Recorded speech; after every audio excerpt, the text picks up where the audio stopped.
Yep, you're listening to one of many, many, many podcasts in the world that are celebrating Stan Lee today. This is the Old Titans. I'm John Paul. Very solemn B-man. And I'm Miranda.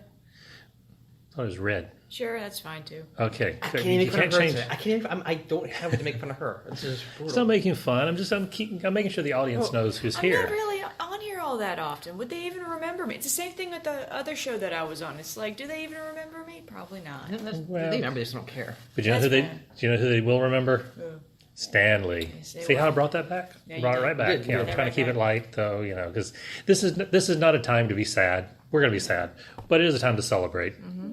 His life, not celebrate his death, obviously, but No. celebrate his life. He had 95 years of bringing joy and happiness to the world, and that's going to continue for how many more centuries, do you think? Well, technically, he would never die in that way because Yeah. his creation, Spider-Man, Hulk, Yeah. Fantastic Four, Thor to the comics, everybody he made, they're going to live forever. Yeah, So technically, does he really die? right. And he can't because he's the one above all. The one above all. Yeah, isn't that what who he is? He's technically the god in the Marvel universe, the Oh. one above all. I'm not Or a gonna- watcher or something. But Yeah. but yes, he's the one with, to be fair, with Jack Kirby and Steve Ditko and all the others. Yeah. But Stan was the one who made the company, Marvel. Yeah. Yeah, they helped create the characters that will live on forever, Yeah. Right. but he helped create the company that really did the whole thing. So we figured we'd spend some time today reminiscing, talking about Stan Lee, his life, his creations, our thoughts, all that kind of stuff. So, B-Man, since you always say you're the host with the most, I am. do you want to kick it off? Some Well, it's thoughts about Stan to Lee? even say anything at all, like, you know me, I have a sense of humor. I make jokes about things. That's Yeah. how I deal with things. Yeah. And I want to make a joke about this because he had such a big sense of humor himself. Would Stan Lee, in your opinion, really want people to mourn for his death? I don't think he would. No. I think he want people to say, no, you know what, sit around a table, tell your favorite Spider-Man story, whatever it is. That's what I think he'd want. I just can't. I just basically can't right now. When those are when I've been to other funerals, and after funerals you go and if it's a close family member, you go and hang out at the house and you talk. And usually the best moments, I mean, the funeral is something you got to go through, you got to do Right. the burial and all the rest. But the best moment of any of those kind of things is always that sitting around the house afterwards, everybody telling stories, the ones where you can make each other laugh, and so yeah, I think you're right. I think that's what he'd want us to remember, all that kind of stuff. Yeah. So I can tell one story that was kind of fun. One of those that a regret. Here's a regret. It's really cool though. It's a cool kind of regret. So I started my convention going life as a young whippersnapper, young kid, probably 7, 8, 9, I don't know, something like that, years old, in Atlanta. There was the Atlanta Comics Expo and Fantasy Fair. So Atlanta Fantasy Fair is what kind of was known as. And one year Stan Lee was one of the guests there, along with lots and lots of other people. And me and my dad were staying at the hotel. This was the Omni in Atlanta. And it had one of those glass elevators where you look out over everything as you're coming, going up and down the elevator, and you're seeing everything. So you're as a little kid, it's like, wow, cool. And conventions of the time were not the tens and tens of thousands of people. You're talking a couple thousand people, This was one of the big ones, and it was still just a couple thousand people. This was probably early 80s, something like that. And we'd been up the room for some reason, probably to get a comic or something to go get autographed, or I bought something in the dealer's room and took it back to the room. But me and my dad were coming back from the room, got in the elevator, 10th, 11th, 12th floor, pretty high up, hit the button for lobby, start down. Nobody's in the elevator. Something that never happens today. Nobody's in the elevator. Starting to go down. No more than a couple floors down. Ding!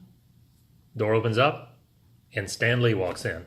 Not with security, not with an entourage, just the man himself walks in, turns, makes sure the button, everybody always kind of hits the button again, even though it's already hit. I don't know why we do that as humans. We hit the button again, doors close, and I'm sitting there, and inside, that's Stan Lee, and did not say anything to him. Didn't, You were 7. I- It's okay. I know, but dude, that's why I said it's kind of a cool regret. I understand why I didn't say anything. I was young, but that was kind of cool. I got to ride in an elevator with Stan Lee, so that's a Stan Lee memory. My favorite memories was when Universal Studios Islands Adventure opened up. They have the whole Marvel Island. Yeah. Been there many Oh, times. yeah. It's beautifully done. Yeah. And he was there. And most people wanted their own entourage. Steven Spielberg didn't want people around him. He always had just, his gathering in front of him. People Right. didn't really get too close to him. Stan Lee sat at Fantastic Four Cafe. I don't know how long. For what I heard was hours. Just telling people stories. Oh, that's cool. That is amazing. No entourage, no that kind of stuff. I mean, I'm sure he got people around him, that kind of stuff, but he just sat there telling his stories, and he loved it. And if everybody out there, just to think of this, because we talked earlier, is this tragic? No, it's not tragic. He's 95 years old. But to imagine to be his age, you saw your creations not only come to life in the comic book, but the TV shows, to movies. To a theme park. Theme parks. I mean, just seeing what you made and seeing it everywhere. He lived a life that we could only dream of. Yeah. Oh, And, it was incredible. And he was so humble about himself. He really was. Like, there's no ego there with him. I never saw an ego with him. Some people might think it was an ego because of the way he presented everything, but it was not ego. It was just, he was very over the top in everything he did. Well, it was intentional because Yeah. he loved what he did. Yeah. And he loved his work. Yeah. So go ahead. My Go ahead. turn? Yeah. Well, I'm unfortunately not quite as amazing as either of your stories, but about 5-6 years ago, we were at MegaCon. Mm-hmm. Stan Lee's going to be there because he's at MegaCon all the time. And where I'm like, what, this year, I'm going to do it. I'm just pay to get my autograph from Stan Lee, which I still have. It's my Spider-Man comic. Right. It's in like one of those fancy plastic case thingies. Which Spider-Man comic? Oh, God. Was it like a special one, like a number one, a number anything? You think I can afford a number one? Well, reprints. No, Yeah. it's just a regular Spider-Man comic. I was poor and broke at the Okay. time. It's like, Stan Lee's here. You know what? I'm going to... Because that's where all my con money went, was to go and meet Stan Lee. And I got it signed, and, I got to see him, and it was so surprising that he was my height. He was my height, but he was... Well, he shrunk a lot, I'm sure. Yeah, I'm sure. But, oh, my God, he was so sweet. Yeah. And, he came in, he's like, oh, yeah, nice one. He was just so sweet and so nice, but he was also super tired because he had been there all day. Well, yeah, at that point, he was still, right at 90 years old, Yeah. 89, 90, or whatever. Yeah. Yeah. I hope that I'm still going as strong as he is when I'm 90. Right? At 90. I want to be I going to was cons. 70 that age. You kidding me? I want to be going to cons at 90 years old. Yeah. That'd be great. But yeah, that's my It's not quite as impressive, but I got to meet him once. It was really And nice. even the cons he did until he couldn't do it anymore, physically couldn't do it anymore. Yeah. And even after he retired from doing it, because of the victims from the hurricanes, he Yeah. came back and did another one. Yeah. For money for them. That's the type of person he was. Yeah. Amazing. Yeah. So And incredible and uncanny he was. and yeah. invincible and So many other good words. I'm going to ask you guys a question here. You talked about it briefly outside a little bit. He's been in all these movies, all Marvel movies. I think almost all of them, right? Yeah, I can't think of one he's missed. There might have been one, but I can't think of. What is going to be more difficult for you? To see the first movie, his last cameo appearance, or the first 3. movie where he doesn't do a cameo appearance? What's going to be more difficult for you? I'm guessing for me, the very next one is probably going to be the most difficult. Which, it might not even be the last or anything like I that. think they have the next 3 cameos, is what everyone keeps saying. I know the next 3 movies coming out are, we got Captain Marvel, Avengers 4, and Spider-Man, what's Far From Home, I think is the title. Yeah. Which is going to be the last one, I think. Yeah, Which, those are the next 3 movies coming all over the next 7 or 8 months. Avengers is the only one I know he's got a cameo in, but I don't know about the other 2. I just think personally it'll be whichever one I see next. Yeah, even if I missed one, it'll be whatever I see next will be the hardest because that'll be one of those times where it kind of punches you in the gut. it's going to be the Far From Home one, I think, for me. If this is going to be his last one, yeah. And it depends on what they put in it too. But what about you? I think it's been the next one, because just thinking of it, well, actually, I don't know, probably the last one. Just when I saw Carrie Fisher in Last Jedi, Knowing that was it. oh my god, and especially when Kylo Ren's come out of the ship and she's gonna shoot the ship, I'm like, don't shoot the ship, please. And you see her face, like, oh god. And that was it. And Except it wasn't it. It wasn't. Then she came back. Yeah, it should have been it. I know. Yes, Anyways, yeah. There's a lot of promise with that movie. just going back to Stan Lee, it's just, I don't know. I don't want to see him the next one, but I don't want to not see him. Does that make any sense? Yeah, no, it does. It's tough. I don't know how to handle it. He's one of those guys. I think everybody's taking this one hard, even though he was, like I said, 95 years old. Okay, you've lived an amazing life. Yeah. But he's like part of our family in a way. Like even home Thanksgiving Day, we almost expect to see him. I mean, he's been involved in so many different things. I mean, I'm wondering this Thursday, Big Bang Theory. He's been on the Big Bang Theory. Yeah, doing a many times cameo. mentioned as well. Yeah. What will they do? Will they just have a slide come up at the end where the characters mention it in the episode? I mean, they talked about Stephen Hawking And Leonard Nimoy. They've mentioned other ones that the characters cared about. I don't know how they can not mention Stanley on there. Absolutely. I don't know how they're going to do it, but they're going to do it. Yeah. But he's been in everything. He's been animated. He's been live action. He's physically been in everything. His voice has been in everything. I mean, to me, the voice I always hear is, from back in the cartoon days with him doing the voiceover for so many of them, Spider-Man and other stuff. Amazing Sprint over that one. That's the first. Yeah, he's had a very distinctive voice. He does, yeah. Mm-hmm.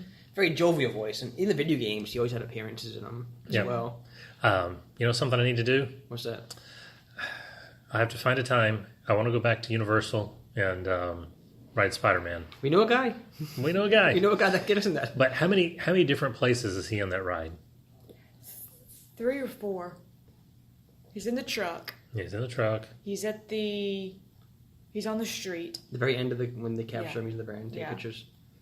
He's in that one. So that's 3. His voice over the Hulk roller coaster as well. I think you hear him side. So he's. I can't do a roller coaster. No, but just walking the line, hear his voice. It's just. Yeah. It's tough, man. It's tough. Okay, so what's your favorite cameo of his? Favorite cameo? Yep. Of the Marvel movies or any cameo he's ever done? Any cameo at all. Any cameo at all. One of two. I know I said a different one in line earlier at Chili's. Mm-hmm. We're at Chili's, so they don't sponsor us, but hey, if they want to, we're mentioning you. Chili's, great place to eat. Anyway, I mentioned earlier Mallrats. I'm going to stick with Mallrats as my number 2 choice because he had such a long scene in that. Yeah, he did. But I liked his animated appearance in the Spider-Man cartoon where you had Spider-Man, the real Spider-Man, switch universes and come into the real universe. It's still animated, but in the real universe, and got to meet Stan Lee. And then he took Stan Lee web swinging. Mm-hmm. So you see Stan Lee, holding on around the neck, swinging. That's kind of cool. I'm actually going with Mallrats myself. I love Mallrats' appearance there. Because he, when they got Brody back together with his girlfriend, he changed his life essentially, and it was such a cool appearance. Because Brody's mentioning him about superheroes, private areas, that kind of stuff, and Stanley's like, "Come on, seriously, get back on." But he had such a good sense of humor about himself. I don't know. I gotta go with that one. And that's probably visually how I picture him the most, is the Mallrats appearance. I haven't seen Mallrats. I guess I'm going to have to. Need to see Mallrats. For anybody listening, this is not for kids. Don't show this one to your kids. This is for 18 and older. Yeah, don't do But that. It's Kevin Smith. It's just, Well, yeah, Kevin Smith would have got. Probably I even wonder a if he's going to do a podcast too. I'm sure he did already. If he hasn't already. Yeah. All right. Well, I guess I'm going to have to say this is going to sound weird, but probably my favorite in the Marvel movies was probably Age of Ultron, where he's like being carried off after drinking Thor's god drink. I thought that was great. It was good. Yeah, there were several in the Marvel movies that were. I mean, I don't think any of them were bad, but there's several really cool. I love the one with him and his wife both. That was the first Avengers, wasn't it? Yes. Yeah. So first Avengers, his wife got to make an appearance. I love, even though the not the Tobey Maguire movies, but the second set. Andrew Garfield. The Garfield. Those Spider-Man movies were not my favorite. The library one? The library scene. That was great. Yeah, that was such a good scene. All of them, but especially when he has some kind of line. I got a package here for Mr. Stank. And Mr. Stank's here, sir. I mean, I don't know what even to say right now. Is he the biggest name in comics? I think in comic books, he probably will be the biggest name ever. Most genres, most sports, most everything have, like a key name. Like baseball has Babe Ruth. Right. Since I was a bowler and worked for the bowling company for a while, Earl Anthony, y'all might not know who that is, but no idea. But there is somebody who has actually won more games than him and has had a huge career. Walter Ray Williams, who's an incredible bowler, but even he points to Earl Anthony and says he's the best ever. So I think it'll be the same in comics. Even if somebody comes along that ends up having just as big of a career as Stan Lee and does so much, everybody I think is always going to point to Stan Lee as Because he's got the to man. created it. I mean, actually think of it, not created it, but okay, you're a DC guy. Yeah. Superman's the first one, I think. Right. Superhero, Yeah. right? And then Well, Batman. you can go back even further to I the know, Phantom and stuff like yeah, that. But yes, Superman was the first big one. Right. Batman followed shortly after. Right. A couple years, was it? well, about a year Okay. or less. Yeah. But really, because Stan Lee's involvement, and he came in Marvel, or at the time, or somebody else. Atlas came out, they Comics. asked him, they hired him, and he created all these new ones.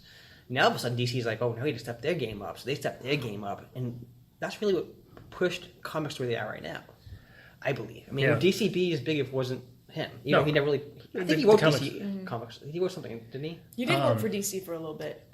Long after he left Marvel, Right. he came back in and they did a Stan Lee Presents, and they did a bunch of prestige format books Right.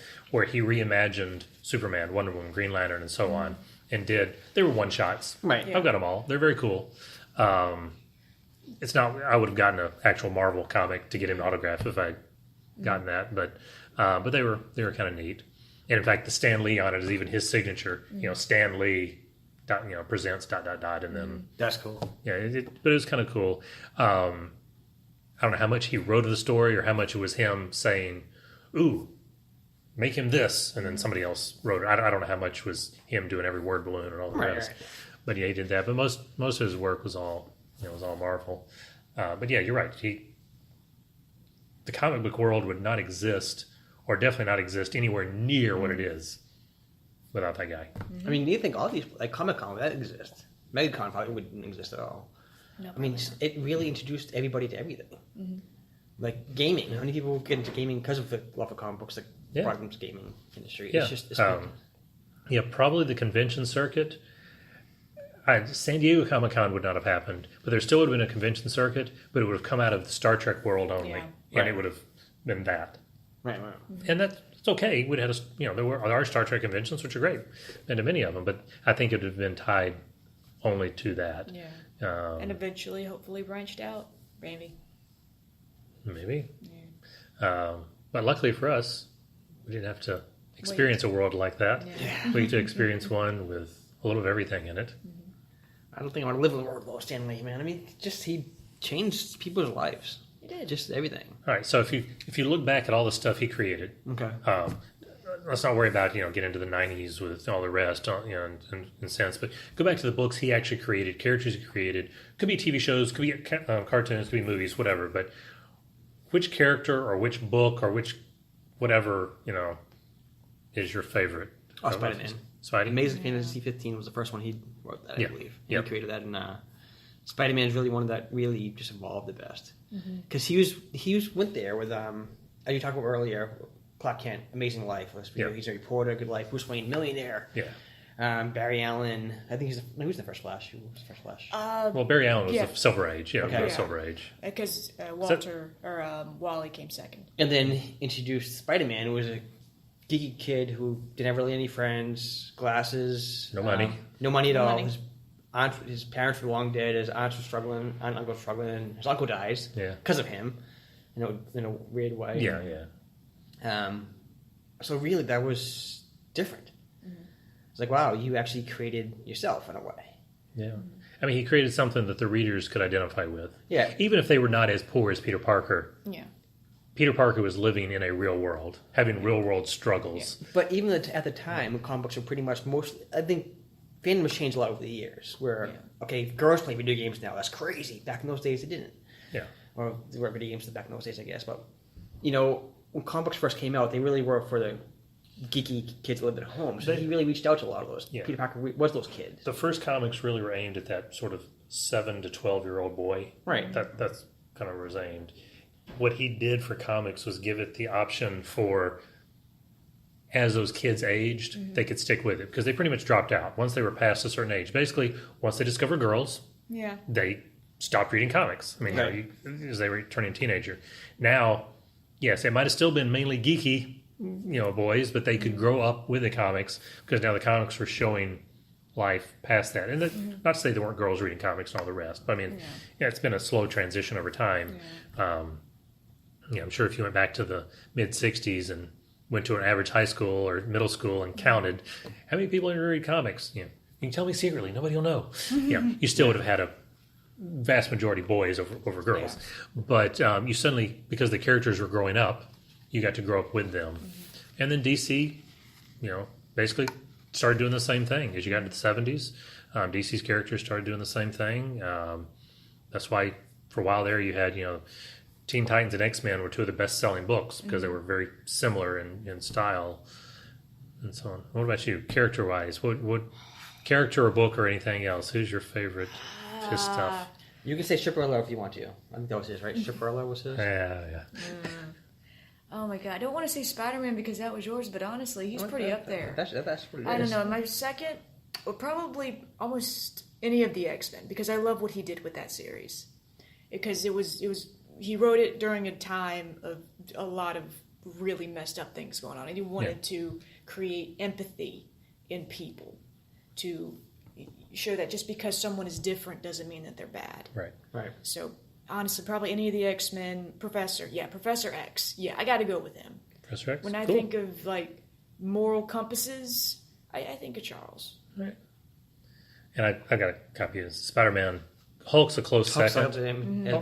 I always love the Hulk, and not because of the TV show. I like the Hulk, and then they did a TV show, so Hulk is my second. But and then over years, I've read different ones and enjoyed them. Walt Simonson's Thor and Frank Miller's Daredevil and other things. But no, it's always those characters. Yeah, it always goes back to Spider-Man, and that's probably wrote one of the greatest lines in any comic ever. Even if it was some variation on something Churchill or anybody else had said, decades earlier. But with great power comes great responsibility. You said that wrong. That's not how you wrote it exactly. It's with great power must also come great responsibility. That was that comment. Yes. And they changed it over the years. They shortened it to great power. I don't know why they did that. That bothers me to this day. It flows better. I just don't know what the quote was. Yeah, I get it. And that's one of the problems with the Amazing Spider-Man movie with the remake with the first Garfield. remake. Yeah, they never said that quote. You guys had the opportunity with when Uncle Ben called Peter Parker. His last message, just say that comment, and you wouldn't say that comment. Why not? They were trying to detach themselves from the earlier ones, I guess. Well, then you detach even more. They detached me right there. But with the newest one, I don't want to get into the new, but the newest one even detached even more. There's no Uncle Ben. The newest one, he's more established already. Yeah, They didn't bunt out another origin story. But that we watched the other night. The day that it was announced he died, we watched Spider-Man, the first one, Tobey Maguire, one that night. I still think it's probably the most accurate for who the character is and the comic book storytelling style. At the beginning, and you get the line, you get Uncle Ben saying the line, you get an Aunt May who looks like she stepped right out of the drawing on the comic. I mean, that kind of stuff. No matter which one's best, I don't care about which movie's best, but you get so much of just pages off that comic coming to life. What was his cameo in that one? His cameo in that one, he actually saves a little girl. That's right. That's what it was. Okay. Which is kind of cool. He got to be a hero. So we always mention in comic books, you want to make another character, just introduce another character. Do you think they should introduce Stan Lee as a character in the comic books now and live forever? He already is. He's one above all. Well, He's the god of the universe. If that is true, I don't know if that's even true or not. I believe you. Let me look it up. No, that takes effort. But I'm simply saying that, a different character. A superhero, maybe. Or maybe the head of S.H.I.E.L.D., something. Where it's actually a Stan Lee. Well, I think I said this on a previous episode, but I'll bring it up again. My idea for a comic, I think it was if you could do a comic, what's your idea for one? Do a fictional fictional biography of Stan Lee. Do it as little Stanley, as a little kid, who finds some magic object, and when he's holding the magic object and he says the magic word Excelsior, he turns into a superhero. So you're obviously stealing from the whole Captain Marvel Shazam thing there, but he becomes a hero and has adventures which inspired him later to then write all these kind of adventures. But that would have been, that'd be kind of cool. I don't know if you could, if you're going to put him into a comic, you would have to do it something like a Watcher or, the owner of the Daily Bugle. You always see J. Jonah Jameson. You never see the owner of the Bugle. Yeah. You see the editor in chief. have it something where once a year for one or two panels, you see Stan Lee make an appearance. That could work. That'd be cool. Yeah. I don't know. I think like a comic book shop owner. Oh yeah. That could be cool. That could be cool. Just something like that. Just randomly every so often, one of the characters, like Miles Morales, like 12 bucks in there. He's still a kid, I think.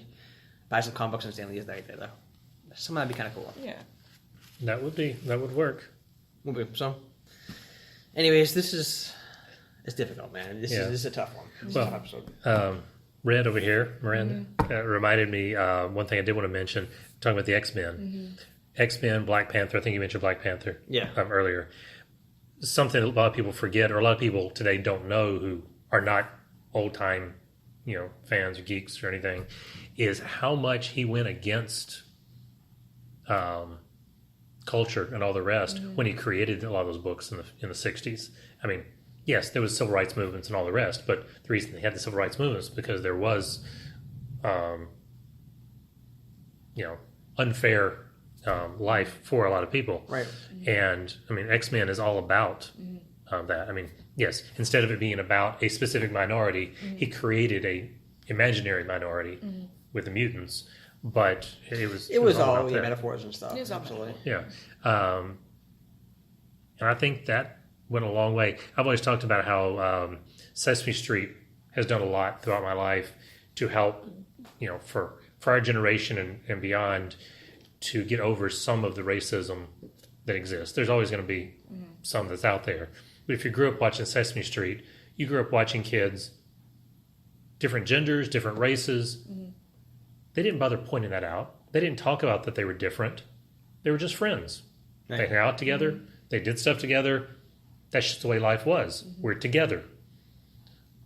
So I think by so many people growing up on X-Men and all the rest, it helped guide, the development for a lot of kids growing into adults. So, it's never, no one book, no one character, no one person is ever going to wipe out racism or anything else. But he probably did as much as anybody for doing that. He tried. I get nothing to say, actually.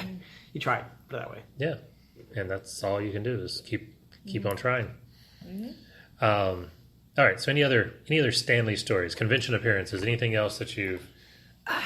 Other than the occasional glimpses of him walking into an elevator, I got nothing. Just the glimpses there. MegCon, I did see him once, and that was, thank God. I'm glad I saw him at least once. I think I've seen him on stage at least 5 times. I remember the story you told me about him taking a nap at his panel. I don't remember that. Oh, I think it must have been somebody else. It must have been somebody else. Yeah. He was like sitting at one of the panels at MegaCon or something like that, and he actually asked, "Would it be okay if I take a quick nap?" And everyone's like, "Yeah, it's fine." And he did. He took a quick 30-minute nap, got back up, and started talking. Okay.